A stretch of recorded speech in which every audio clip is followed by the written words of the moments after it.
Good day, everyone. Welcome to another episode of Mom and Son Podcast. This is Rose Fres Fausto, the mom, also known as FQ Mom. And Anton Fausto, the son. We'd like to greet everybody in advance. Happy Valentine's Day. So this month is the month of love. That's why today we'll be talking about expressing love or how you can do your Valentine's. Of course, the high FQ way.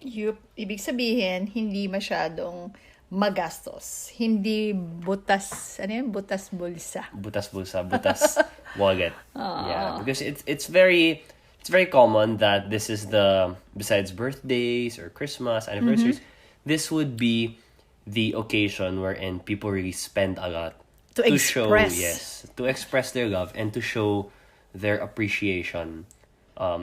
Specifically to their significant other. Yes, and you know the economic model of the supply and demand. When the demand is high, the price goes up. So the prices of roses, halata talaga from the dinner flowers, dates, grabe. Yeah, it's very. Not to mention traffic. Very capitalist. Yep, very capitalist. So, what we're going to discuss today is expressing love the high FQ way. Okay, so what we're talking about today, expressing love the high FQ way. You've written some stuff about this already before, and I think these lessons are something applicable to people in relationships or people anyone in general, no matter what age you are. Yeah, especially rin for the younger ones, no? Especially pag students pa lang. And sometimes, nakakaubusan siguro ng allowance. Yeah. There's this pressure din kasi when it's Valentine's time na you need to spend to show your appreciation. If you don't spend big, it means na you don't love them as much, or baka we have that notion na the amount of money spent equates to the amount of love you have for someone. But there are always different ways to show your appreciation and love for someone that doesn't just involve money. Okay. Sa school ba nun? Naalala mo pa ba? Di ba, syempre, uso-uso yun, no? May pressure nga rin for girls, kung may natanggap kang roses. What's your take muna on the gift giving? Is it just the guy's job, or do you, in your time, did you expect? Syempre kung nililigawan ka, it's really the guy's job. Guy lang. Okay. Yes, guy lang. Tapos, kung type mo, edi medyo feel mo yung paghawak ng rose. But then when you were in a relationship na two-way, would you give also? Yes, I did. I gave din naman. Okay. Because in high school, I would remember, yun medyo same. If it's legal stage, it's the guy giving. But then, the thing then kasi in high school, we just relied on our allowance. Yes. We didn't really earn that much money. So I don't really understand how I had other friends buying these big gifts, buying these very expensive things. I just had my allowance. So I had to get creative. Baka they use their savings or they ask money from their mom. Depende. If the mom approves of the girl, the mom would be generous enough. Kung di niya type, di niya pwede rin. I just didn't ask na lang. Oh, naman. So yeah, I wouldn't give you kahit na type ko, no? We had to be creative. Doon kaya nauso yung mga, like in promposals, the use of the illustration board. The use of the illustration board is very high school for me. I think high school was the last time I bought an illustration board. Usually, then you put mga messages there, you put mga letters or whatever. Talking about promposal, recently, a few weeks ago, I read a directive from Ateneo reminding the boys not to do an overkill. I disagree with this. Oh, really? Hindi. Pero ngayon, sumasobra na. Sobra naman kasi. But then what they're promoting, syempre, if you want to, if you make a statement that big, a public announcement that you don't make a big deal, syempre, even the ones that I would consider as, honestly, authentically good big gestures are gonna be frowned upon, even if they're not excessive. I'm sure naman what they're trying to weed out would be the excessive gestures. But then if you say the expensive, excessive ones, but then the big ones, like what I did a lot of times. Like I did it for my promposal, and my friends and I, my teammates and I did this for a lot of. Oh yeah, I wrote about that. We would dance for them. And then you wrote about that, tama ba? I'm not sure. Anyway, sige, hanapin nyo sa author archive we would dance for someone parang, we'll be 4 or 5 people, then we're gonna play music, then we're gonna dance, and then he's gonna have a sign or a rose or something. Those things, I'm worried lang that the generation of high school students now won't be allowed to do those things. Syempre, I don't think that you should like have a big time, you're gonna stop classes, yung big romantic gesture for a proposal. Hindi naman siya wedding proposal. But, I think that it might be limiting the creativity of students to express this, type of affection. Baka they might think na, bawal na to have this big gesture, I'm just gonna buy a gift na lang. That's what you're afraid of. Yeah, there are two ways naman. Syempre, you don't also go excessive. I remember nga one of the proposals I forgot one of the two that I participated in was in my teammates. What he did was he rented out Erwin, but it was the lang. He rented the at the time it was 700 pesos lang an hour. House lights lang ganun. It's the same rate if you rent it for technical dressers or something. I know, cheaper pa nga kasi there's no lights masyado or whatever. Okay. You just rented the space. Okay. So she was in the audience with like her friend or two of her friends and then we danced it. Pero ito lang, we just had Bluetooth speakers. We just danced it on the stage na walang lights or whatever. But those type of stuff, like that you don't have those type of experiences naman kasi regularly. And they're great experiences and memories I would remember and cherish up to today. So yun nga, I'm just worried that baka masyadong ma-curtail. Yeah, it's like how breakdancing is not allowed anymore in grade school. It's not? Ganun, yeah. Okay. Natawa lang ako. I'm thinking, might as well not allow all sports na, diba? If you don't want your students to get injured. Natawa lang ako kasi sabi, remember, you are just asking a friend to go to prom, not asking her to marry you.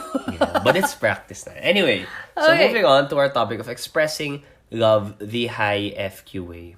Ama, can you please, you are the expert on this. When I say kasi the high FQ way, it's also very relative pa rin, ano? When you say high FQ kasi, how much can you really afford comfortably such that you do not sacrifice your ability to be able to pay for the more important needs in your life, 'di ba? Kung bibili ka ng roses, 1 dozen, kung ilang libo yun, tapos that's pala your entire savings na if you're a student, parang mali yata yun. Sayang naman. So that's not high FQ. So, yeah, and it also the way someone gives, the way a boyfriend or a girlfriend would give gifts to the significant other is already a preview then kasi of how they would be in the future, how their spending is like in the future. So, in fact, that's already a good clue for you, ano? So, if you, syempre, kung babae ka, tuntua ka, you received a dozen, I don't know, student ka lang, tas thousands of pesos worth yung roses mo, parang feeling pretty ka, no? But then, kung alam mo na yun na yung entire savings niya, medyo nakakabahan ka. That's not that wise. Yeah, he's not a prudent padre de familia. Pwede siyang, kung meron siyang gustong bilhin, kahit na luxury lang, ubusin niya lahat yung savings mo, no? And then, if you're a guy naman. Okay. If you will, what do you think of that? Kung ganyan ka, masyado kang galante na di mo naman masyadong afford, pero bigay ka ng bigay. What kind of girls naman are you attracting, di ba? Well, what's the term for that? We call it... But then we call it sometimes gold digger. But then that's so intense naman. Parang hindi... that's like a very, probably like the very extreme. Basic, yeah, that's the extreme version na. During our time, there's this term, it's Bil Moko. Bil Moko. Bil Moko girl means... Do you know who made that? Or it was a TV show? Commercial ba yun? Basta, okay. In fact, yung naging one of the mothers of Vic Soto's children. Okay. Yung I forget her name. Kasi yung commercial nun, Bil Moko niyan, Bil Moko nun. Ha? Yung ganyan. So, parang naging shortcut na Billy Moko, Bil Moko. So, when you're tagged as a Bil Moko girl, ikaw yung mahilig sa sugar daddy effect. Okay. So, ganun yun. So, you don't want to attract that kind of girls din, di ba? And you don't want to be that type of guy to... Para ka namang batang sugar daddy. Promote it. Yeah. Sugar... boyfriend. Sugar boyfriend. Ang labo naman nun. Yeah, but then we're not not saying that you shouldn't buy gifts, that you shouldn't spend. Yep. You have to understand lang what are your values when it comes to how you spend your money. Kasi it all boils down naman to what you value when it comes to what you spend your money on. Because there are people who, let's say for a Valentine's gift, it's very important for the girl na there are the flowers, the traditional ones. Gusto niya, gusto niya. But then there are others na mas gusto niya na, okay, let's spend on food or let's spend on an experience. Diba? Yes. There are different love languages and there are actually 5. And that's why it's very important for you to know each other's love languages. Sige nga, let's go through the 5. Okay, this is according to best-selling author Gary Chapman, and he popularized these 5 love languages. The first one would be words of affirmation. Oh, so what do you mean by that, Anton? The communication of the love and praise na hindi lang siya feedback. Parang of gusto niyang nasasabihan na bawat asawa mo, you're a very good provider, sasabihin mo ganyan na siguro, no? That constant reassurance. That is what his wiring really seeks out for, that kind of affirmation from the people he loves. So the other kind naman of love language is the love of quality time. Okay. So ito naman, it's more of the undivided attention, di ba? Para bang if you're physically together, you remind each other. Para siguro maraming babae, yan ang gusto rin nila. Quality time. Love of quality time. But I also know of relationships that they like na they're just together. They're working, but then they're together. Even if they're not really talking. Yes. Or doing an activity together. Parang the presence of that other person. That kind of relates to the difference, I think, of living with your family pa compared to if you move out and live alone. Kasi example, here, I think your Marty experienced this. He moved out for a while. Yes. But then even if we're in the same house now, we don't really talk. Yeah. But then we know that there's someone in the room or we kind of pass by them in the morning. We don't really talk, but then that togetherness pa rin, ano? Parang that may has togetherness pa rin. Third one would be acts of service. I think this is very papa. Talaga? What do you notice? So this is when you do render services for them, diba? Like they're the ones who's gonna. Oh, what do you mean? He likes to give that, or he likes to accept that, to receive that? Well, I think everybody likes to accept those. He likes to give that. He likes to give those. Yeah. He's the one who's gonna cut the meat for you. If bake the bread if for there's you. a problem with your whatever, he's gonna or if you need to buy something, he's game to go with you and buy that for you. Very maasikaso. Yeah. I think it's a very father thing also. And even for moms, kasi marami ako mga nababalitaan na kung minsan all the wife wanted to hear was, okay, I'm gonna help you do the dishes. Parang ganon. So, meron din silang we never have that. We never face that. Pangangailangan ng acts of service from the husband. Kasi di ba may pagka-lopsided when it comes to household chores, expected na yung babae yung in charge. Okay. Tapos, so it's when a husband would now give that freely, voluntarily. Parang, for some women, especially those whose love language is acts of service nga, that's such a big thing for them. There has to be that understanding and you should be able to really know what your partner, wow, love advice, love expert, what your partner wants. Kasi I know naman that traditionally, fathers are the providers. So parang providers. So that's their role, diba? They earn money so that to sustain the livelihood of the family. But then there are other things on top of that then that would really make a big difference also. Yeah. Yung preparing breakfast or those acts that would serve as their love language. Okay, the number 4 is physical touch. Alam mo yon kasi these are the very magambing people. Yes. Alam mo, I just thought about this now. When I was young kasi may pagka-arte-arte ako prudity. Yung dalagang Pilipina ba? Okay. Wait, please explain that now. Dalagang Pilipina. Because I think there is a new definition of that. Maarte kami noon kami nila Tita Iska yung kahit birthday. Hindi kami papakiss sa guys. Yung mga ganong ka-arte. What do you mean? As in boyfriend? Hindi yung happy birthday. Happy birthday, ganyan lang. Kiss? As in lips? Hindi naman, syempre sa cheek. Sobra ka naman. Wait, it's a thing before that if it's your birthday, you get kissed on the cheek? Yeah, di ba? Happy birthday. Di ba? Beso. Well, beso. That's what I meant. Okay, beso. no, but then now we do that even if it's not your birthday. It's saying hi or bye. I know. That's why I'm saying. You don't beso? Pag lalaki, parang wag kang papakisa ka, wag kang papatouch. You don't beso, guys? Before, when you were like my age? When I was in college, yes. Until I was in college. Beso? So, this is the story nga. Shake hands? Bow? So, parang maarte na yung parang hindi ka talaga magpapatouch. Okay. That's why nga, nagugulat ako. Di ba, nasa beach kayo, kung makaakbay, hindi mo sasabi niya noon. Really? Aakbayan mo, hindi mo naman kaibigan. Pwede ka lang. Ba't mo akbayan yung hindi mo kilala? Kaibigan, hindi mo boyfriend, I meant. Okay. Bawa, di ba ngayon? Picture, ganon. Exactly. So, ganyan na ngayon, di ba? So, but yung picture, weird.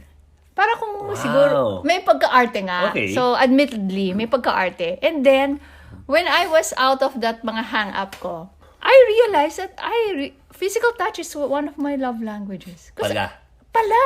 Okay. Pala. So, parang ako, I like it ka. When Papa would, di ba? That's why he always caresses me on my arm, yung mga ganyan-ganyan. So, I realized na, kumbaga kasi, syempre, nung panahon namin, maybe it was also me, na gusto ko rin yung, I really wanted to be careful. I really wanted not to get married too early. I really wanted to be pure, etc., etc. May ganong effect ang mother. Okay. But wow, so wait, when you say hi to your friends, do you shake hands or do you just bow or wave and smile? Ayun. Basta walang In fact, dati, pag nakikipag-date ako, syempre, when we say date in the Philippine setting, you just go out, have dinner, go to the disco. Hindi talaga normally ako mapapahawa. So you don't dance with people? Ay, hindi. Syempre, pag dance. Swing. Ayun, pwede na yun. Pero yung, alam mo yung naglalakad ka, na dapat medyo careful pag syempre di ba if cross kayo na street medyo konti lang pero hindi pwede yung hawakan na lang ganyanin ka na arte the mother. Very interesting. Well, times are different now. Yes. And I am different now. I am so touchy now. When I was in high school, there was this unwritten rule that if you, depending on the school of the girl, iba yung pag-greet mo. All I know is if the girl is from Ika, they don't beso. So baka nandun, No, but in college that changed na. Like my friends who were, I remember I joke about it when we became, I had friends from Ika that back in high school we see each other. Hello. And then when we became teammates in college, when we became, blockmates or joke. Beso na parang no. Kasi before I would have that in the back of my head okay, different culture. Ibang Okay, anyway. Okay, so that's a new discovery for you about your mother. Okay, the fifth love language would be gifts. And this is where we tie it up. Kasi we were talking about how you're not supposed to spend so much if you can't afford. But there are people na they feel the love the most. That's really how they express it. Example of such people is you. Yeah. Yeah, you. Among all five of us, you're the one with the strongest love language is gift, no? Yeah. But then I think it's kind of changing also, especially because now I try to budget my money with all the other things I have in life. So, but then, I make sure that for Christmas, for at least us five, may gift. I think kasi that's something concrete and it's something that lasts. It's not tangible kasi. It's tangible. It's something that lasts. If it's a shirt, to understand. The clothes that Kuya Marty has given me, diba? Or the gifts of sinadi ko, especially if I get to really use it a lot. I remember them every time I use it. And since I feel their love. Yeah, since I love receiving gifts. You also do. I remember when you were younger, kasi sometimes, diba, it's just one son traveling or basta in the grocery with us. Whenever you would like to buy something for yourself, among the three of you would always say, I'll also get for Kuya Marty and Dikong. Yeah, when I'd buy chips for myself, I make sure I get for... yung mga ganon. It's because that's the way you express your love. Okay, so now, paano mo ngayong gagawing high FQ ang pag-express mo ng love? You have to know what your values are and know the love language. Which love language you personally have strongest, because I think it's not one or the other naman eh. I like all. I like words. I like words of affirmation, love of quality time, acts of service, physical touch, gifts. But then You have to know which one is the person more... So, ikaw, among the 5, saan ka malakas? Ooh, I'm not sure actually. Gifts ka? Probably gifts. Yeah. And words of affirmation. Okay. I like all I can't really... Yes. You cannot rank? I can't really rank. Pero ako siguro malakas sa akin yung the love of quality time. And then yung ang new discovery ko, which is the physical touch pala. Okay. Yeah. So and then of course, like you, I also like which one of these you possess and which one your partner has strongly. Yeah, so that you can you express accordingly. Yeah, express accordingly and be sulit and make the most out of the money that we spend. Oo, sige, mag-ano nga tayo, mag-rundown nga tayo kung ano yung mga pwede natin i-suggest sa kanila based on what we've seen in the past na gifts? Yung mga gifts na yan. Okay. Okay, you know what comes to mind right now? Nung bata pa kami, si Tito Jojo, my one and only favorite brother. So he was our youngest. And I think he was still on allowance at the time. Ang girlfriend niya, sobrang maggarbo. What do you call that? Sobrang siya, expensive gift giver, the girlfriend. Eh, syempre siya, anak ng Ilocano, no? You know what he did? He recorded on cassette tape lahat ng favorite songs ng girlfriend. And this one, you have to wait for it pa sa radio. Oo, sa radio. Tsak! Igaganyan mo yung 2 buttons. You record it. Oo, so it was super labor of love. Yeah. Ang dami volumes, cassette tapes. More than one. Oh yeah, madami. Oh, wow. That one, it really made a mark on me na, uy, okay to And it was so appreciated by the girlfriend. You can also cook. Yeah? I think Digong's done that. Cook for someone. I think I've done that once. Yeah, cook for someone. You can make a song or a rap. Yeah. Or... Ako, I've written a poem for Papa. Oh, yeah. More than once na. Yeah, more than once. One early on in our marriage, tapos yung on the 20th, I also wrote a poem for him. Ikaw, have you written a rap for somebody you love? I'm pretty sure I've written a rap. And it's masarap. Tapos kung ma-artsy-fartsy ka, I remember si Kuya Martin nun, he received parang carton box ba of cereal yun. Okay. Tapos sobrang ang ganda, intricate design na ginawa. Oh. Yung cardboard box ng cereals? Yeah. Oh, okay. If I'm not mistaken, parang cereals yan So parang... So yeah, there are many very creative ways to show your love. Oh, pero can I just add, to me, the most important is the letter. That's your... okay. Yeah. Letter. Something written, expressing. Sarap-sarap nun. I keep those nga in my orange happy box. And you read them? Once in a while, I still do. Pag halimbawa, kailangan mo ng mood upper. Tank. Yeah. Gets. Punta ka doon. Parang gawin mo siyang tambiolo. Kuha ka ng isang letter. Nandun pa yung mga letters nyo sa akin when you were very young. Yeah. Okay. So, you can choose. You can come up with your own creative ways to express your love the high FQ way. And be very sulit and make the most out of the money we're spending. So you know na rin where to spend it on. Yes. So can you say the love languages again? Again, we have first listeners? Words of affirmation. Number 2, the love of quality time. 3, acts of service. 4, physical touch. And 5, gifts. Okay. And with that, we want to greet everybody a happy Valentine's Day. I hope you guys enjoy it the high FQ way. Bye, guys. Bye.